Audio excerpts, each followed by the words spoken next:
Sentence పడుతుంది murder. కానీ ఇన్ని చదువులు చదువుకొని వీళ్ళకి ఒక్క లాజిక్ అర్థం కావట్లేదు అంటారా?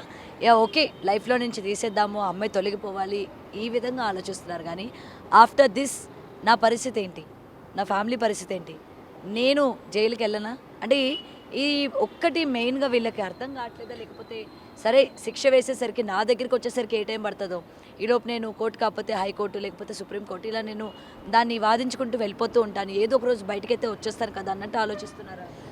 దీస్ ఆర్ నేను చెప్పినట్టు severity of the offences are very high and వీళ్ళందరూ తెలియక ఏమీ చేస్తున్నారు. ఎందుకంటే అబ్బాయి ఇండియన్ నేవీలో వర్క్ చేద్దో టెక్నీషియన్ అయినా he knows the law pretty well.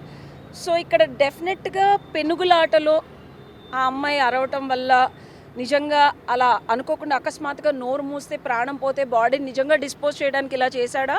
ఒకవేళ అలా అనుకున్న there is lot of brutality. ఇతన్ని కనుక మనం హ్యూమన్స్ మధ్యలో కనుక తిప్పితే ఎంతోమంది ఆడపిల్లల జీవితాలు అవన్నీ ఎవరినైనా అలా చేయొచ్చు. అబ్బాయి there is no doubt that ఒకసారి అలాంటి మెంటాలిటీ ఉందంటే ఎవరినైనా ఎప్పుడైనా ఏమైనా చేయొచ్చు. సో వీళ్ళకి బెయిల్స్ ఇవ్వడం కానీ జనశ్రవంతిలో వీళ్ళు తిరిగేలాగా అలౌ చేయడం కానీ చేయకూడదు అని చెప్పి మనం స్పెషల్గా పిటిషన్స్ పెట్టాలి. అండ్ విక్టిమ్స్ ఆల్రెడీ వాళ్ళ అమ్మ నాన్న పెట్టారు.